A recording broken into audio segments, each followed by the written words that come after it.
Today we're making pumpkin sage rugelach.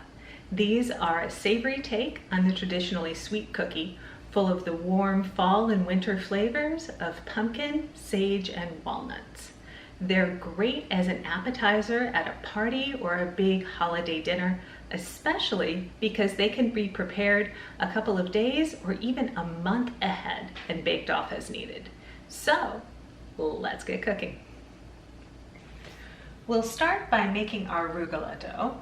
To do that, we need 2 sticks of butter and 1 block of cream cheese. That works out, if we're measuring by weight, to 230 grams of butter and 226 grams of cream cheese, give or take. That's about 8 ounces each. We're gonna just cut those into chunks. This stuff doesn't need to be softened, but it wouldn't hurt for it to be just a little bit less cold than refrigerator cold. So just go ahead and do that first. So chunks of butter, likewise some chunks of cream cheese, and just let those sit here for the moment it takes to measure out our other 2 dough ingredients, which are flour and kosher salt. So we'll be using 2 cups of all-purpose flour. I'm going to measure that by weight, and that will work out to 250 grams. I'm going to put that right into my food processor.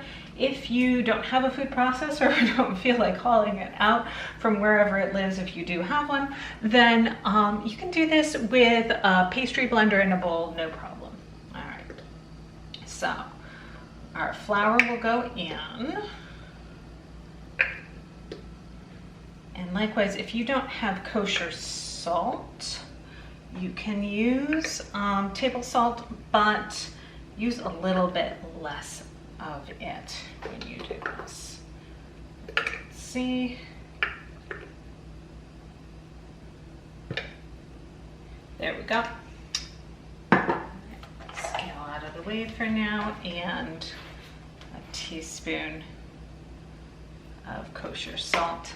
I'm just going to give that a quick pulse to distribute the salt. When I use this, I like to put a tea towel over it so it kind of puts a damper on the spread of flour around my kitchen. So here we go, 1 pulse. Yeah, give it another one for luck. Good enough. We're just distributing the salt through the flour. All right, now in goes our butter. 1 stick, 2 sticks, and our cream cheese. All right, get the bits that are on the wrapper here. All right, and we will pulse that in the food processor. If you're using a pastry blender and doing this by hand, you'll just work that with the pastry blender. And we're going to be pulsing this just until it's almost held together. We don't want it to be totally mixed because we need little bits, maybe pea-size bits of cream cheese and butter in through the dough. So we want it to be a flaky dough, and that's how that happens. All right, so this will show you how this looks when it is what we'll call done. And ta-da, we have our dough. All right, it's not all in one totally cohesive mass, but again, that's fine. That's going to allow us to preserve little bits of cream cheese and butter, and that'll let it be flaky. So we will divide this into 2 halves. Obviously 2 halves. If you want to be really particular about it, they'd work out to pretty close to 350 grams each, just shy of that, but we don't need to be super precise. We're going to divide this, and we're going to pull it together so you can see it's already pretty cohesive, but we're just going to pull this together into 2 2 balls of dough, flatten them out into discs, and I've already got plastic wrap on the counter, so I'm just gonna wrap those discs of dough in plastic wrap and put them in the refrigerator for at least 2 hours.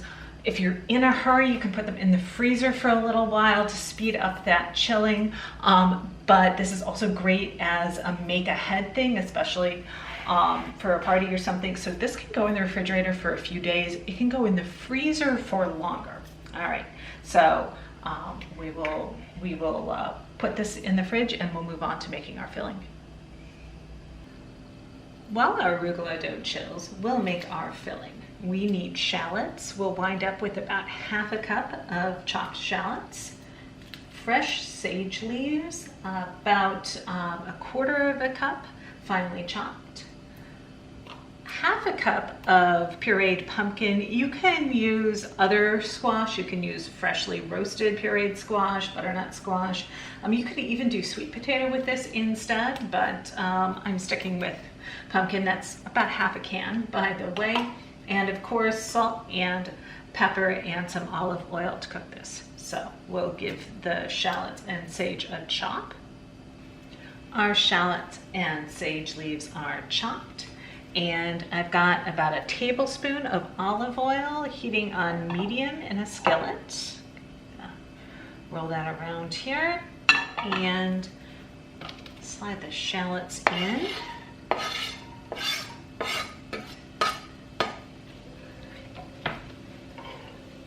We'll toss those around in the oil, and there we go. Give them a few shakes of salt and let those cook for a minute or 2 before adding in the sage. Once the shallots are sizzling and a bit fragrant, I'll add in my chopped sage, along with a few grinds of pepper, and give that another turn with the spatula. And now we'll let this cook for maybe 2 more minutes or so. The shallots will become a bit translucent, and we'll see the sage starts to cook, and we'll get its fragrance going as well. After a couple of minutes, my sage has darkened in color. Shallots are a bit translucent. At this point, if the pan is starting to look a little dry, you can add just a touch more oil. And now we will add our pumpkin puree as well, like so. We'll give it another couple shakes of salt. You can always adjust salt later for taste, but tough to take it out. All right, we're going to give this a stir and let it cook for about 5 minutes. We just want some of the liquid content in that pumpkin to evaporate out. If you are using freshly roasted pumpkin, it may have more or less, but probably more liquid left in it. In that case, of course, you're going to give this maybe 6 or 7 minutes. All right, so we just want to see this thicken up, and I'll give this a stir every minute or so, just so that none of that pumpkin kind of starts to scorch on the bottom of the pan. Our pumpkin sage filling has finished cooking and has thickened considerably from when we started. Now we'll let it cool at least down to room temperature before filling the rugelach. And if you're preparing this ahead, just like the dough, this stuff will keep refrigerated for 1 or 2 days. So I'm going to be popping mine into the refrigerator until I'm ready to form my rugelach.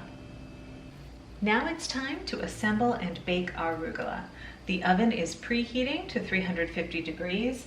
I have a lined baking sheet ready. Of course, the chilled discs of rugelach dough, our pumpkin sage filling, 1/2 cup or about 55 grams of walnuts finely chopped, kitchen counter is floured. I also have an egg wash, just an egg beaten together with about a teaspoon or so of water and some coarse sea salt to top these. You can top them with shredded parmesan instead if you'd like, but I usually go with sea salt. All right, so I'm gonna unwrap my dough.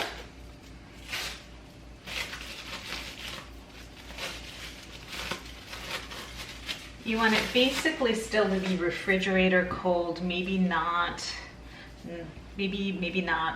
entirely refrigerator cold, but pretty close.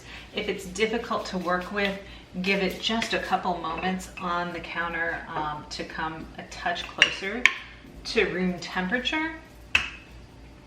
But you definitely don't want it to be too soft.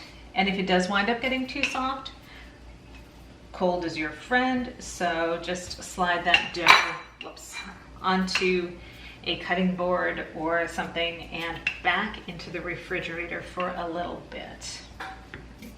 We are going to roll this out into a rough circle. If it is not perfectly circular, well, it definitely won't be perfectly circular, but just anything close enough. And we'll want that to be 12 inches in diameter.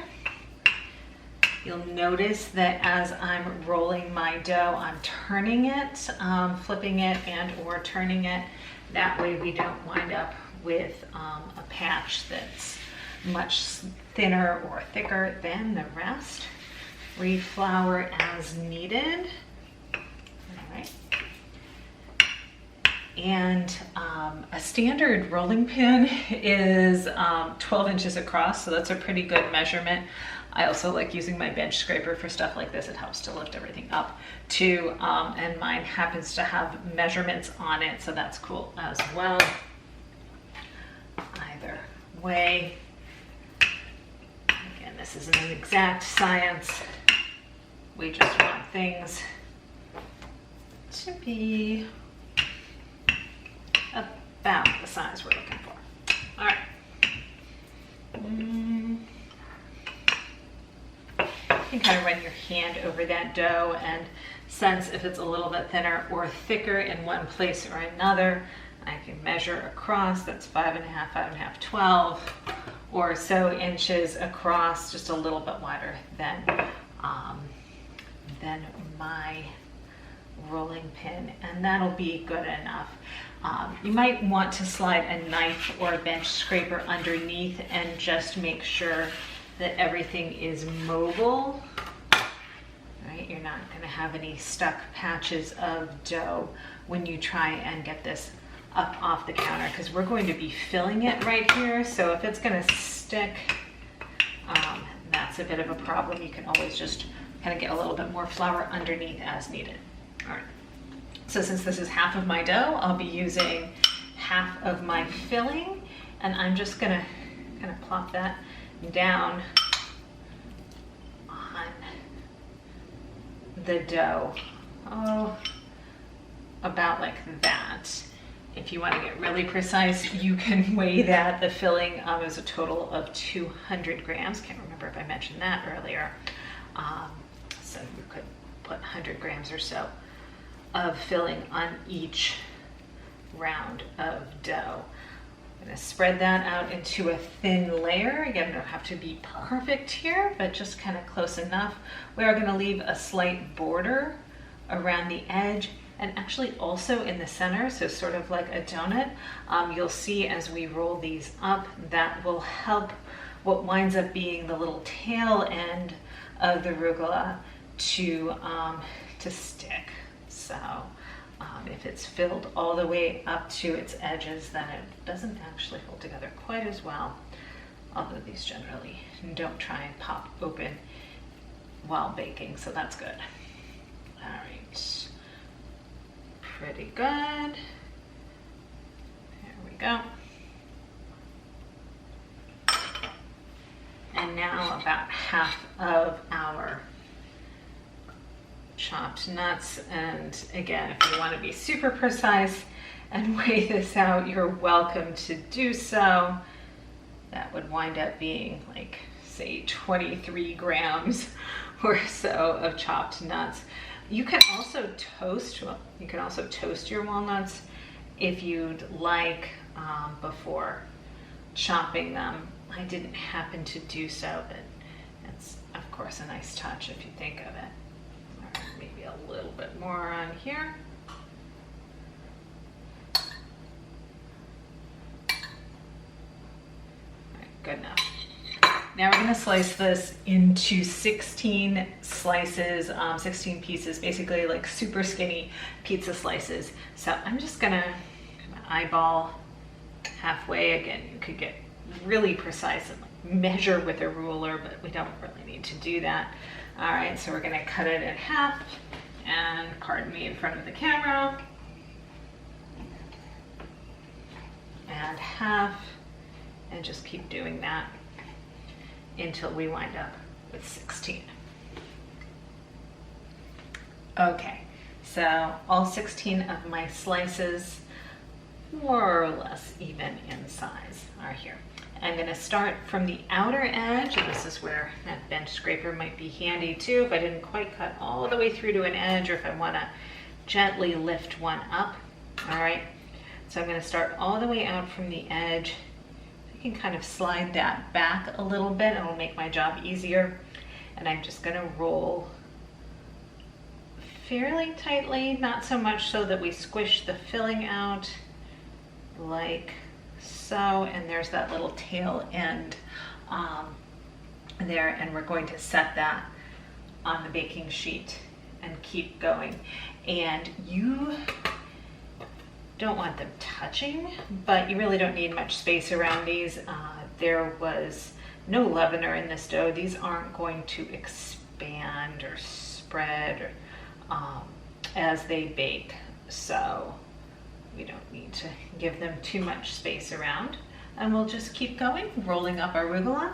And notice that even if we were a little precise, these things come out really pretty. So when they're, all right, we'll see when they're ready for their egg wash.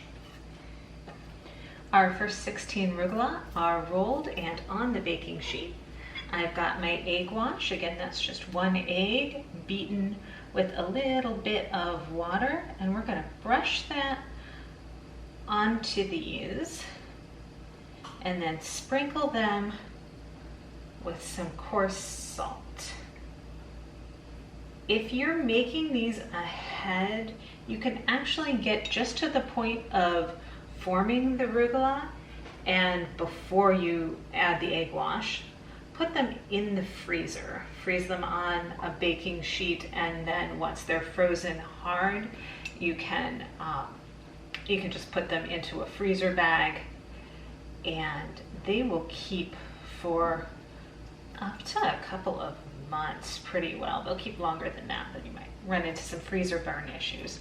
So you can definitely do this ahead, which makes it great for a party, a dinner party, a Thanksgiving appetizer where you've done everything but the egg wash and the baking itself ahead, which is great for something like Thanksgiving. All right, you'll notice I'm brushing my egg wash on 3 or 4 or at the most 5 of these at a time, and then sprinkling with sea salt, or if you wanted to go with Parmesan, you could do that. You don't have to do anything sprinkled on top either if you want, but do the egg wash because they come out really pretty. And if you've got a bunch of egg left, and you can just scramble that last little bit. All right, so a little more salt. There we go, all egg washed and salted. A couple quick notes: if you bake these from frozen, I'd go ahead and put them on the baking tray and then start the oven preheating just to let them thaw a touch before they go in the oven, and then add a couple of minutes to baking time. If you don't do eggs, you can definitely use cream to do a wash on these, and then sprinkle on that salt, or Parmesan if you'd like. All right, these are going to go into the oven for 25 minutes or so until they're a nice deep golden brown, and we'll see them when they're out of the oven. Our pumpkin rugelach are out of the oven. They're beautifully browned and they smell fantastic. But you don't have to take my word for it because you can make these yourself. And while you're at it, subscribe, like, and make sure to check back every Friday for a new recipe.